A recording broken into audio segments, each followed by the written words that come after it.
The chamber fell silent as the Vraxian ambassador collapsed, blood pooling beneath his 12 limbs. Nobody moved. The security drones hovered uselessly above, their sensors unable to identify a weapon, a threat, or even a disturbance in the air. Commander Lisa Grant stood at the entrance, her hands empty, her expression cold as winter steel. The Galactic Council had made their decision 3 cycles ago. Earth's seat would remain vacant. Humanity, they declared, was too volatile, too unpredictable, too dangerous to join the civilized species of the galaxy. The vote was unanimous among the 47 member races. They would keep humans contained to their single system, monitored but excluded, like children too wild for polite company. Lisa had listened to their reasoning through the comm channels.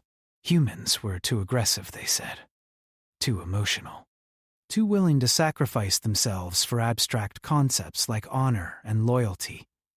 The galaxy didn't need that kind of chaos, disrupting 10,000 years of careful diplomatic balance. What the Council didn't know was that humanity had already infiltrated every major station, every capital world, every military installation in Council space. They had done it without ships, without armies, without firing a single shot. They had simply walked in and blended perfectly with the chaos of galactic civilization. The Vraxian ambassador had been trafficking human children from the outer colonies. 17 kids, stolen from mining stations and sold to wealthy collectors who found human resilience amusing. Lisa had tracked him for 6 months, waiting for the perfect moment. The council chamber, during a full session, with every species watching, seemed appropriate. The door sealed automatically. Emergency protocols. The council members scrambled toward exits that wouldn't open, their various appendages scratching uselessly at reinforced barriers. Lisa walked toward the center podium, where the council archon, a crystalline being named Thesseron, pulsed with what she assumed was fear. She placed a small device on the podium. A holographic display erupted, showing footage from every council homeworld simultaneously. Human operatives stood in power stations, water treatment facilities, communications hubs, and defense networks, thousands of them, all waiting. Thesseron's crystalline structure vibrated, creating sound. This is an act of war. Lisa shook her head. No. This is an introduction. You wanted to know why we're too dangerous for your council. Let me show you. The hologram shifted, displaying historical records the council had sealed centuries ago. Species that had refused to join the galactic community.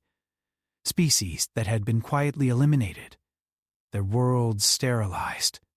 Their entire existence erased from official records. 14 intelligent races, wiped out because they wouldn't submit to council authority. We know what you do to species that don't fit your perfect order, Lisa said. We've known for 2 years. We also know about the harvester fleets you keep hidden in dark space. The ones you use to cull populations that grow too large or too independent. The council members froze. That was their deepest secret, known only to the archons and the oldest species. The mechanism they used to maintain perfect balance in the galaxy, the ultimate tool of control. Lisa's smile was predatory. Here's what's going to happen. You're going to restore Earth's seat. You're going to grant humanity full council rights. And you're going to dismantle your harvester fleets under human supervision. Thesseron pulsed rapidly. Impossible. You're one species against 47. You cannot possibly believe you can threaten the entire council. The hologram changed again, showing real-time feed from Council military headquarters. Human operatives controlled every major weapons system, every fleet command center, every strategic defense platform. They had infiltrated so completely that Council security had never noticed the pattern. We don't need to threaten you, Lisa said quietly. We already own you. We've been inside your systems for 18 months. Every ship you launch, every weapon you fire, every communication you send goes through networks we control. You just never looked for us because you assumed we were contained." She gestured to the fallen Vraxian. "He learned what happens when you hurt humans. Your species are about to learn what happens when you try to exclude us. We didn't want war. We wanted partnership. You chose to treat us like animals in a cage." Lisa turned toward the sealed doors. "You have 48 hours to make your decision. Restore our seat and accept us as equals, or wake up to find every system you depend on belongs to humanity. We won't destroy you. Completely. Forever." The doors opened at her approach, responding to override codes the Council didn't know existed. She walked out, leaving them trapped with their fear and their impossible choice. Behind her, 47 species that had ruled the galaxy for millennia realized they had made a catastrophic miscalculation.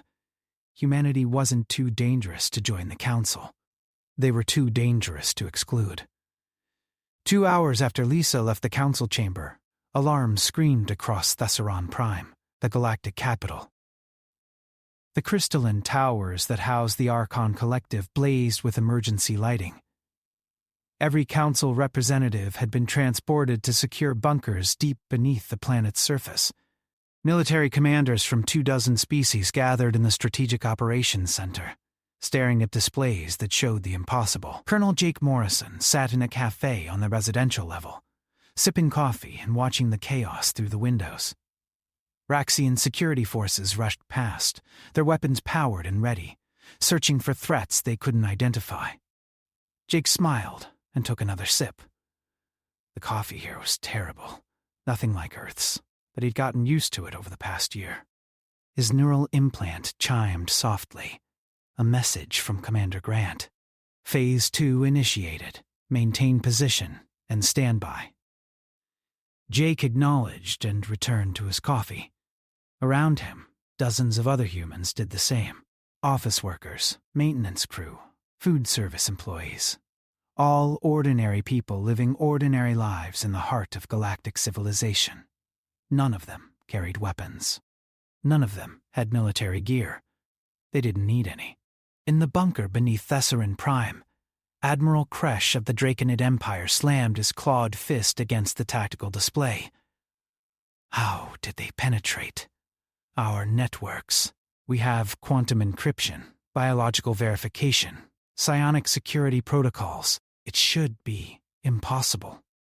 The Council's chief technology officer, a spider-like arachne named Silk Weaver, manipulated holographic code with 8 delicate limbs. They didn't hack our systems, Admiral. They built them. Look at these subroutines, these maintenance protocols. Humans have been writing our code, maintaining our networks, upgrading our systems for the past 23 months. We invited them in. Thessaron's crystalline form pulsed with dark colors. Explain, immediately. Silkweaver brought up personnel records. After we denied Earth's petition for Council membership, thousands of humans applied for civilian positions across Council space. Technical support, systems administration, network engineering, software development. We processed them through standard security screening. They all passed. No criminal records, no suspicious activity, excellent qualifications. We hired them because they were good at their jobs. And nobody questioned why so many humans suddenly wanted to work for the species that rejected them. Kresh's voice dripped with sarcasm. They came in small numbers, to different worlds, different sectors, never enough to trigger demographic alerts. They were patient, spreading across hundreds of systems over 2 years, each one legitimate, each one contributing real work, building real expertise. By the time we realized the pattern, they had root access to everything. Admiral Kresh pulled up the deployment maps. Red markers indicated confirmed human operatives. They covered the display like a disease, concentrated at every critical node in Council infrastructure. This is a military operation disguised as civilian migration. How many are there? Conservative estimate, 40,000 embedded operatives with systems access. Possibly double that when you include support personnel and sleeper agents. Silkweaver's multiple eyes blinked in sequence, a sign of extreme stress in her species. They're not just in our networks. They're in our stations, our cities, our homes. Some of them have been here long enough to have families, establish businesses, become part of our communities. Thesserin dimmed. They weaponized integration. We thought we were being generous, allowing human immigrants to prove themselves worthy of consideration. Instead, we gave them the keys to our civilization. It's worse than that, Silkweaver said. She brought up communication logs, thousands of them, stretching back 18 months. They've been talking to each other this whole time, using our own networks, encrypted conversations embedded in normal data traffic. We only found them because they wanted us to. They could have stayed hidden indefinitely. Kresh studied the patterns. This is too sophisticated for a species that just achieved faster than light travel 30 years ago. Where did they learn infiltration techniques this advanced? From watching us, a new voice said. Everyone turned to see a human woman standing in the doorway of the secure bunker. She wore a maintenance uniform, carried a toolbox, and had a security badge that identified her as Clara Hayes, environmental systems technician, employed for 14 months. Alarms should have triggered. Weapons should have fired. Instead, Clara walked calmly to the central display and set down her toolbox. Before you ask, yes, I have authorization to be here. Your own security system gave me clearance because I'm scheduled to perform routine maintenance on the air filtration units. I do it every week. You've probably seen me a dozen times and never noticed. Admiral Kresh's hand moved toward his sidearm. Clara didn't even glance at him. I wouldn't, she said. Jake Morrison is currently having coffee 3 levels above us. If my vital signs flatline, he activates a program that crashes your entire life support grid. You'll have about 6 minutes before everyone in this bunker suffocates. He won't do it out of revenge. He'll do it because those are his orders, and humans are very good at following orders when lives depend on it. Thesserin's colors shifted to deep purple. What do you want? Nothing. I'm just here to answer the Admiral's question. Clara pulled up historical records on the display. You asked where we learned advanced infiltration. We learned it from you. The Draconid Empire has eliminated 4 species in the past 2,000 years. The Vraxians, 3. The Arachne, 6. Collectively, the Council has wiped out 14 intelligent species.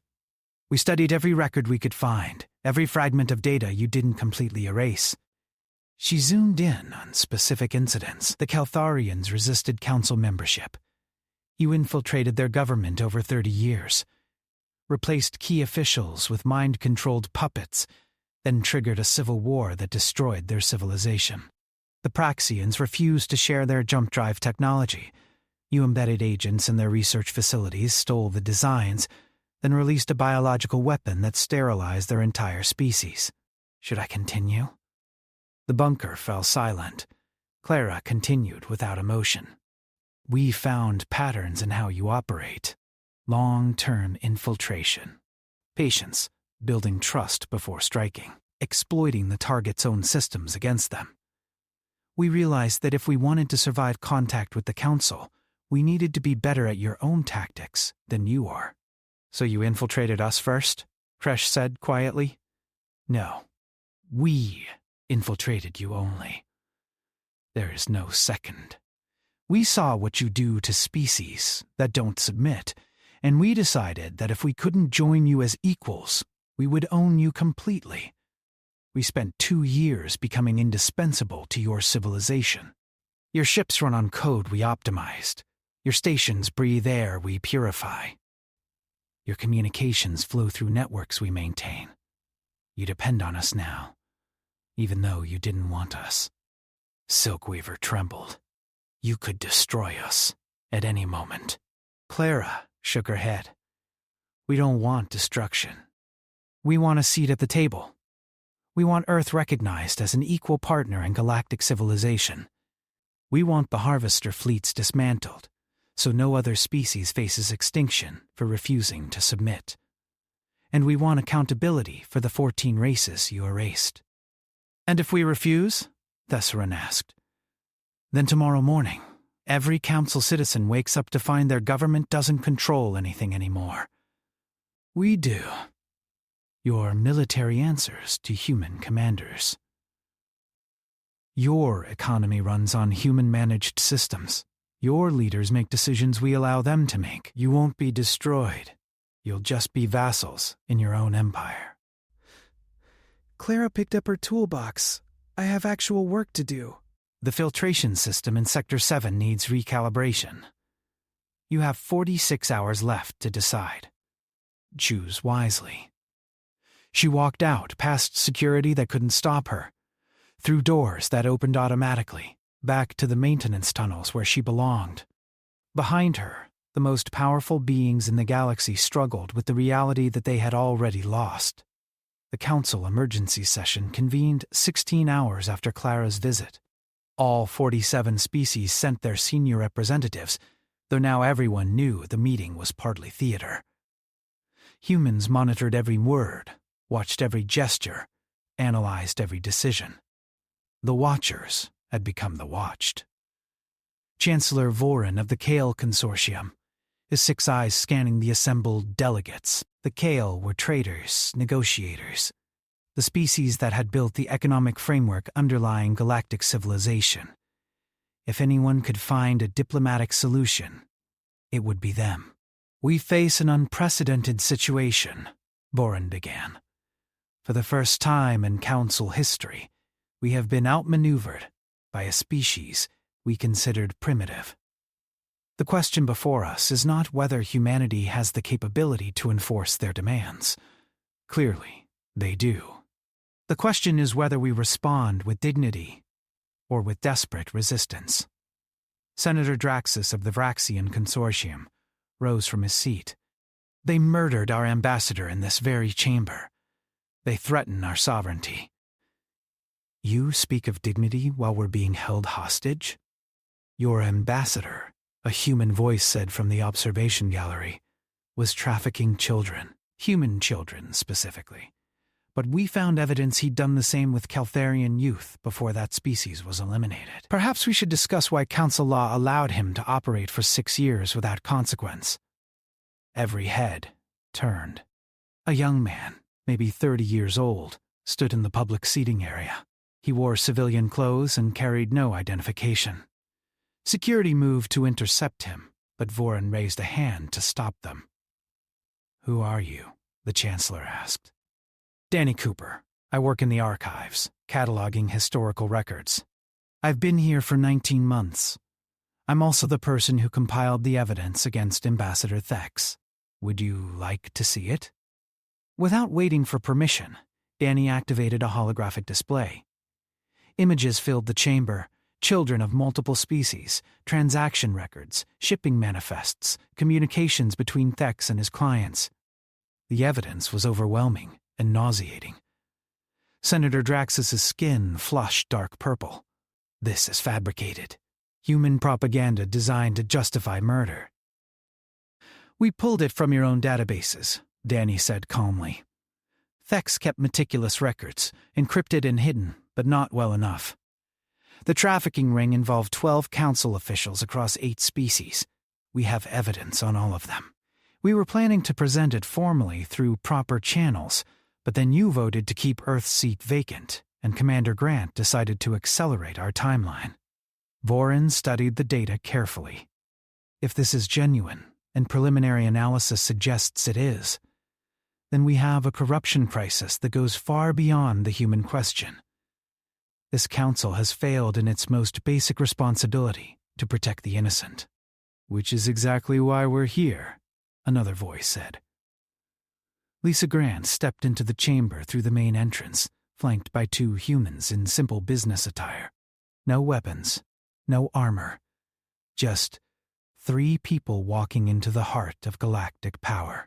You built a system that looks perfect on the surface, but rots from within. You eliminate species that threaten your control, while allowing monsters to operate freely as long as they're useful to council interests. We're offering you a chance to fix that. Admiral Crush stood. You're offering us subjugation disguised as partnership. No, Lisa said. We're offering you actual partnership, backed by consequences if you refuse. There's a difference. If we wanted subjugation, we would have crashed your systems 18 months ago and ruled you directly. Instead, we gave you a choice. Accept us as equals and let us help reform the council. Or wake up to find you've already been replaced. She walked to the center of the chamber, standing where Ambassador Thex had fallen. We know what you're thinking. You're wondering if you can root us out, purge your systems, eliminate the human presence before we can act. Some of you are already planning military strikes against Earth, hoping to decapitate our leadership. Let me save you the trouble of trying. Lisa gestured, and the main display lit up with real-time feeds from Earth's system. Massive defense platforms orbited the planet, each one bristling with weapons technology that made Council military hardware look primitive. Thousands of ships moved in patrol patterns, more than the entire Council Navy combined. We didn't just infiltrate your systems, Lisa continued. We used your own resources to build our defenses. Every shipment of raw materials to Council stations, we skimmed a percentage. Every research project we helped optimize. We kept the data. Every manufacturing facility we maintained, we used to produce our own equipment. You've been funding our military buildup for 2 years without realizing it. The chamber erupted in chaos. Delegates shouted in 40 different languages, demanding explanations, threatening retaliation, calling for immediate military action. Lisa waited for the noise to subside. Here's what we know about you, she said once silence returned. You're not evil. You're not monsters. You're bureaucrats who've been running the same system for so long that you forgot to question whether it still serves its original purpose. You maintain order through fear and elimination, because it's worked for 10,000 years, but it's made you stagnant, corrupt, and vulnerable. Lauren leaned forward. And humanity will solve these problems how, exactly? By being the chaos you've been trying to eliminate, Lisa said. We're aggressive, yes. Emotional, absolutely. We form attachments to abstract concepts, like justice and freedom. We take insane risks for people we barely know.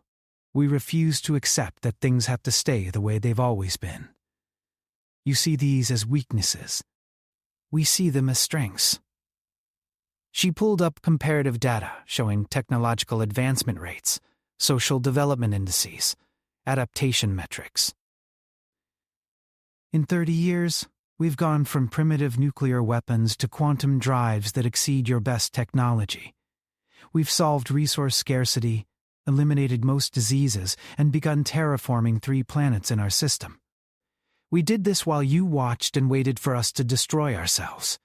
Instead, we thrived. Because you had no external threats, Senator Draxus argued. You didn't have to balance the needs of 47 different species, maintain peace across 10,000 systems, prevent wars between rivals who've hated each other for millennia. Your solutions don't scale to galactic civilization. Danny Cooper spoke from the gallery. Actually, they do. We've been running simulations for the past year, using your own governmental data. If we implement human-style democratic reforms across council systems, allow genuine local autonomy while maintaining galactic coordination, and establish transparent accountability mechanisms, we can reduce corruption by 67%, increase economic growth by 40%, and cut military expenditures by half. The math works. We've checked it thoroughly.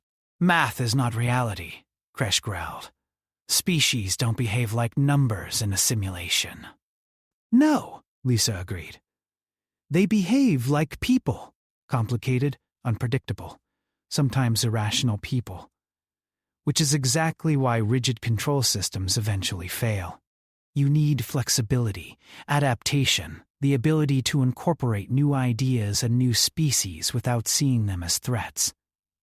You need what humanity brings to the table. Desserin pulsed slowly, colors shifting through the spectrum. You speak of partnership, but you hold a weapon to our head while doing so. How is this different from the tactics you condemn? Lisa met the Archon's gaze steadily. Because we're giving you a real choice. Accept our terms, and we become genuine partners. We'll share our technology, our methods, our perspectives. We'll work within council structures to reform them from inside. We'll prove that a more open, more dynamic system can work. Or refuse, and we'll own you without pretending otherwise. Both options leave you alive and functional. That's more mercy than you've shown the 14 species you erased. She turned to address the entire assembly. You have 30 hours left to decide. I recommend you use them wisely. Talk to your human colleagues, the ones who've been working beside you for the past 2 years. Ask them what kind of galaxy they want to build. You might be surprised by their answers. Lisa walked out, leaving the council to debate the impossible choice between pride and survival. Behind her, Clara Hayes adjusted the environmental controls to ensure optimal air quality. Jake Morrison finished his coffee and ordered another. And Danny Cooper returned to his archival work, cataloging the hidden history of galactic civilization. The humans waited patiently, as they'd learned to do, while the galaxy struggled to accept what had already happened. The decision came with 4 hours remaining on the deadline. Chancellor Vorin transmitted the message personally, addressing it not to Earth's government, but to Commander Lisa Grant directly. That choice alone told everyone how dramatically the power balance had shifted. The Council accepts your terms, Vorin said, his 6 eyes reflecting resignation and something that might have been relief. Earth's seat will be restored with full voting rights. The Harvester Fleet program will be suspended immediately and dismantled under joint Human Council supervision. We agree to establish a reform commission to address corruption and create accountability mechanisms. In return, we require humanity's commitment to work within Council structures rather than outside them. Lisa watched the transmission from apartment on Thesseron Prime, the same apartment she'd rented 19 months ago under a false identity. Her neighbors thought she worked in system administration. They weren't entirely wrong. Accepted, she replied. Human operatives will begin transitioning from covert to official positions over the next 48 hours. We'll maintain our network access during the transition period as insurance, but we're prepared to operate transparently once reforms are implemented. Earth's delegation will arrive in 6 days to formally take our seat. She paused, then added, Chancellor, for what it's worth, we never wanted this to be adversarial. We wanted to join you as friends, but we learned from your own history that friendship requires equality, and equality sometimes has to be taken rather than given. Vorin's expression was unreadable. Perhaps you've taught us that lesson better than we ever taught you. The first reform session convenes in 10 days. I expect humanity will have extensive proposals ready. We've been preparing for 2 years, Lisa confirmed. We'll be ready. The transmission ended. Lisa sat in silence for a moment, then activated her neural link to the human network. Stand down from combat readiness. Transition to diplomatic protocols. We did it, people. We're in. Across council space, thousands of humans received the message simultaneously. In military command centers, technicians began backing away from weapon systems they'd been prepared to activate. In government offices, administrators started documenting their access and activities for official review. In homes and cafes and workplaces, humans who'd lived double lives for months or years felt tension drain from their shoulders. Jake Morrison was still in his cafe when the word came through. He'd been there for 8 hours straight, drinking terrible coffee and watching Vraxian security forces search for threats they'd never find. The waitress, a young arachne named Silverthread, had gotten used to his presence. "You seem relaxed today," she observed, refilling his cup. "Usually humans are more anxious with all the security alerts." Jake smiled. "The situation's resolving. Things should calm down soon." "I hope so." "This has been terrible for business." She glanced around the nearly empty cafe. "People are afraid to go out. They think there might be fighting." "There won't be," Jake assured her. "The Council and Earth are reaching an agreement. It'll be announced officially soon." Silverthread's multiple eyes widened. "Really?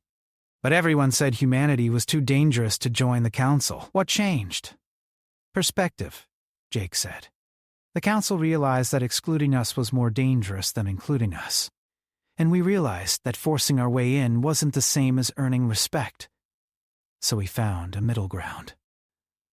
He didn't mention that the middle ground involved 2 years of covert infiltration and the threat of systemic collapse. Some details were better left unsaid. Across the city, Clara Hayes completed her final systems check before submitting her official disclosure to Council security. The document listed every system she'd accessed, every modification she'd made, every piece of data she'd collected during her 14 months of service. It was comprehensive, damning, and absolutely necessary for the transition to transparency.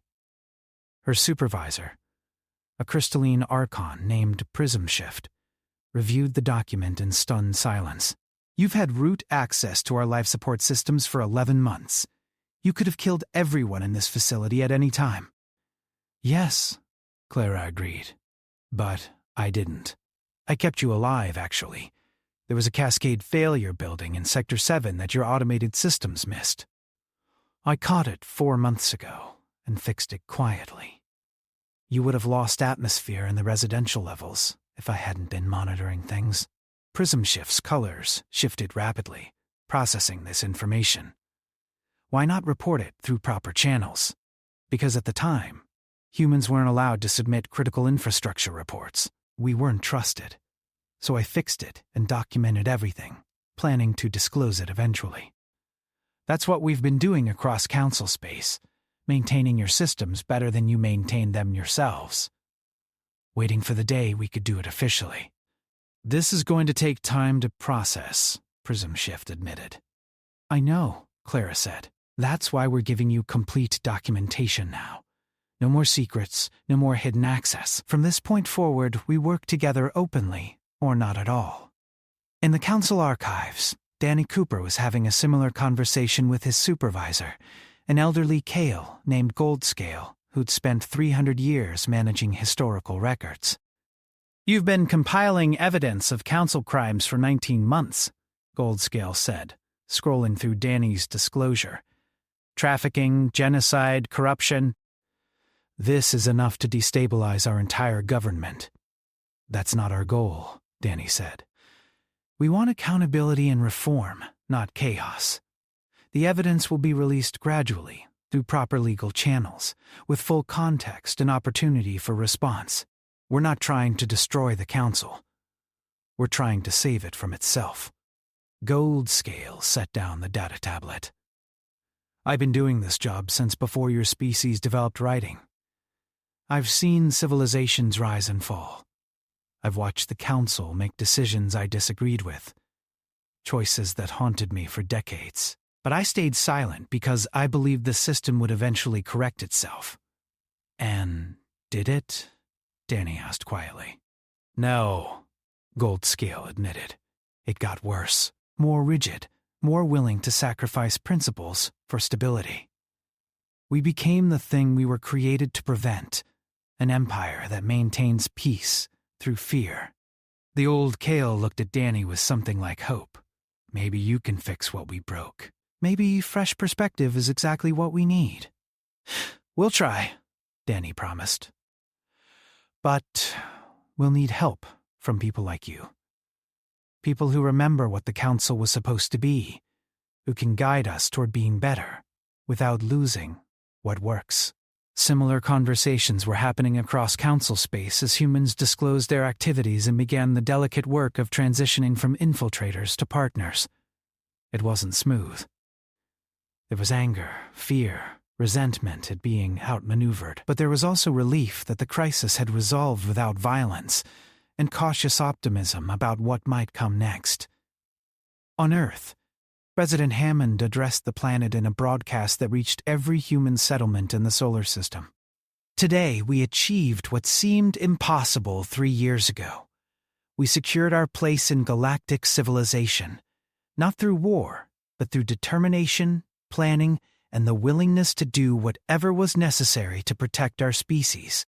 The thousands of volunteers who lived double lives in council space, who risked everything to ensure our survival, have given us a future among the stars.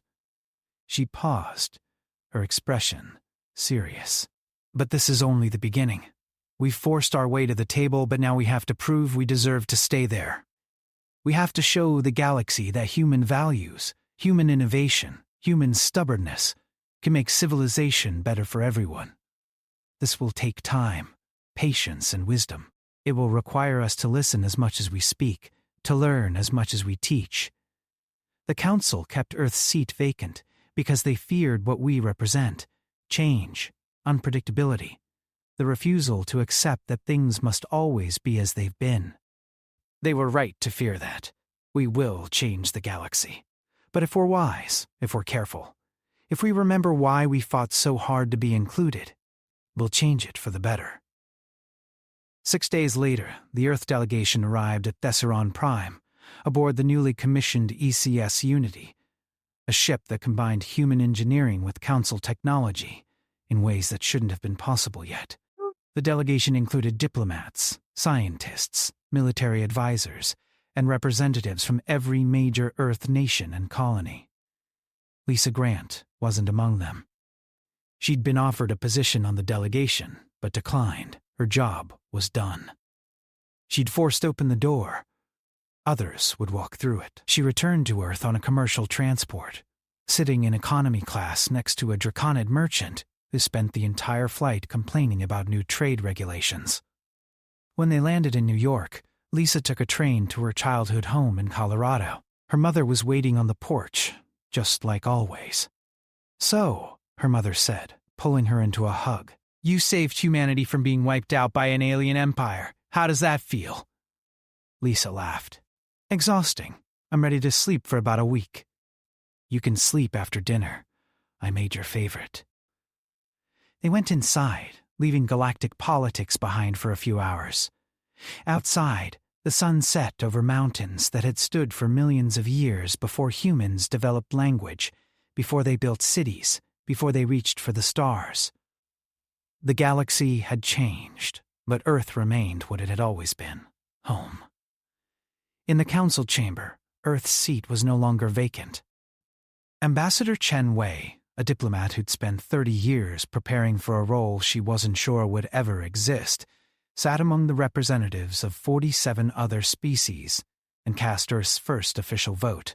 It was a minor procedural matter, approving funding for station maintenance in the outer sectors, but the symbolism resonated across the galaxy. Humanity had arrived. The Council would never be the same. And somewhere in the archives, Danny Cooper added a new entry to the historical record. Year 2342, Standard Galactic Calendar. Earth joins the Council. New era begins. He didn't write what everyone was thinking, but the unspoken truth hummed through the networks humans had built, the systems they maintained, the civilization they'd infiltrated so completely. The Council had kept Earth's seat vacant, thinking they were protecting galactic stability. Instead, they'd created something far more dangerous than they'd imagined. A humanity united by rejection, driven by determination, and absolutely unwilling to accept exclusion. The galaxy would learn to live with that. Or the galaxy would learn to live under it.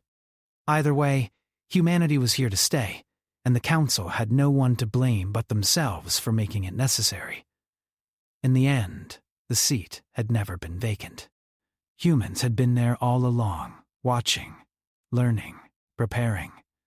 The council just hadn't known where to look.